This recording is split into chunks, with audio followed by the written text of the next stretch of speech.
సూర్యచంద్రులు ఉన్నంత వరకు ఘంటసాల గానం దేశ ప్రజల మధ్యలో చిరస్థాయిగా నిలుస్తుందని, ఆయన గానం అజరామరమని ఎమ్మెల్సీ కరి పద్మశ్రీ నారాయణ, కాకినాడ నగరపాలక సంస్థ కమిషనర్ సత్యనారాయణ, మాజీ ఎమ్మెల్సీ చిక్కాల రామచంద్రరావు పేర్కొన్నారు. కాకినాడ శ్రీ బాలత్రిపుర సుందరి అమ్మవారి ఆలయ సెంటర్లో గల పద్మశ్రీ ఘంటసాల వెంకటేశ్వర కాంస్య విగ్రహం వద్ద స్వాతంత్ర్య సమరయోధుడు, శతాబ్ది గాయకుడు పద్మశ్రీ ఘంటసాల జయంతిని ఘనంగా నిర్వహించారు. ఘంటసాల సంగీత కళాపీఠం, సీతారామరాజు స్మారక కళావేదిక సంయుక్త ఆధ్వర్యంలో ఘనంగా నిర్వహించారు. కార్యక్రమానికి పీఠం కార్యదర్శి పంపన దయానందబాబు స్వాగతం పలికారు.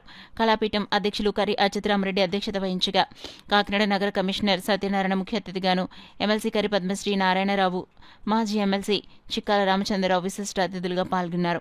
కార్యక్రమంలో భాగంగా అతిథులు సత్యనారాయణ, కరి పద్మశ్రీ, చిక్కాల రామచంద్రరావు, కరి భామిరెడ్డి, చుండూరు పద్మ, సభ్యులు ఘంటసాల విగ్రహానికి పుష్పాంజలి ఘటించి నివాళులర్పించారు. ఈ సందర్భంగా అతిథులు కమిషనర్ సత్యనారాయణ, ఎమ్మెల్సీ కరి పద్మశ్రీ, మాజీ ఎమ్మెల్సీ చిక్కాల రామచంద్రరావు, పంపన దయానందబాబులు మాట్లాడుతూ ఘంటసాల గానం అజరామరమని, సూర్యచంద్రులు ఉన్నంత వరకు ఘంటసాల గానం ప్రజల మధ్యలో చిరస్థాయిగా నిలుస్తుందన్నారు. ఘంటసాల గానం నేటి యువతకు స్ఫూర్తిదాయకమన్నారు. ఈ కార్యక్రమంలో సంస్థ ఉపాధ్యక్షులు SVSN Murthy, V Rangarao, TVVSN Reddy, Bapiraju, Rajubabu, PP Sastry, Murali, KV Prasad, Srinivas, SV Ramana, K Lakshmanarao, TV Raman, Hussain, Varma, K Pullarao, V Murali, Sriramulu, Bhargavi Ghantasala అభిమానులు పాల్గొన్నారు. అనంతరం ఘంటసాల గాయకులు రమణ, బాబీ, బాలు, శాస్త్రి, రాజుబాబు, వెంకన్నబాబు, సుశీల, శ్రీరాములు, మురళి నిర్వహించిన సంగీత విభావరి అందరినీ విశేషంగా ఆకట్టుకుంది. సో ప్రతి కార్యక్రమాల్లోని, అలాగే స్కూల్స్ లో, కాలేజెస్ లో కూడా ఒక గానాన్ని, ఒక వాయిస్ ని పరిచయం చేసి ముందుకు తీసుకెళ్తే మన దేశానికి కూడా మంచి పేరు తీసుకొచ్చినట్టు అవుతుంది. ఎందుకంటే మనం ఎంతకాలం బ్రతికేవా అన్నది కాదు, ఎలా బ్రతికేవా అన్నది చాలా ఇంపార్టెంట్. సో ఘంటసాల ద్వారా మన భారతదేశానికి ఒక మంచి పేరు వచ్చింది. సో ఆ పేరుని బ్రతికించడం, సో ఆయన తర్వాత కూడా తరతరాలుగా మన వాయిస్ ని ముందుకు తీసుకెళ్లవలసిన బాధ్యత మన అందరిదే ఉన్నది. సో ఈ రోజు ఈ కార్యక్రమం తర్వాత నా కోరిక ఏంటంటే, పెద్దలందరూ ప్రతి చోట కూడా ఘంటసాల గారి పాటలు కొన్ని రోజులు వాళ్ళ ఇంట్లో ప్లే చేసి పిల్లలకి, పెద్దలకి అందరికీ వినిపించాలని నా కోరిక.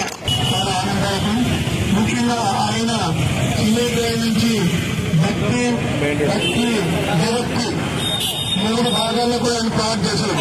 సినీ పాటలో గేరచుగా, గేయ పాటగా, అదేవిధంగా భక్తి పేరుగా, లాస్ట్ లో మనకి కనిపించే దీప సత్యం భగవద్గీత.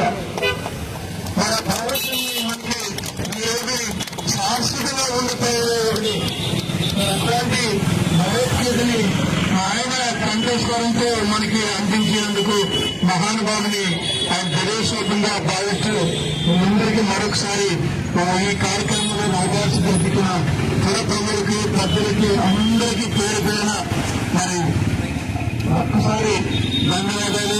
దయానంద బాబు గారు ఆయనకి రంగ చంద్రరామరావు గారు పాత్రలు వేసి మా గడప గ్రామంలో ఉండేవాడైనా అక్కడ వేసి తర్వాత ఆయనకి చూపాటుగా మీకు అయ్యింది ఎవరైతే గొప్పవారున్నా ఒక అడుగు సీతారామరాజు గారు.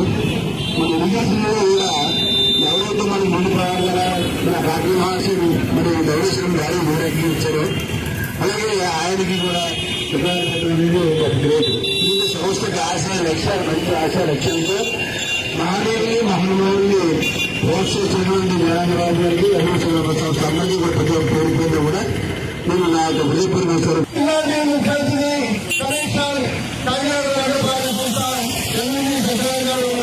వారికి మూల ధనంతో ఘనమైన నివాళులు అర్పిస్తున్నాము.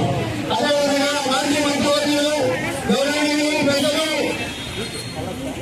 చిక్కాల రామచంద్రరావు గారిని అవసరానికి గౌరవం సమర్పించాలని కోరుతున్నాం. అదేవిధంగా చిన్న పద్మగారు, చిన్న పద్మగారు హెడ్ మాస్టర్ చిన్న పద్మగారిని ఆ మాన్యానికి ధన్యవాదాలు.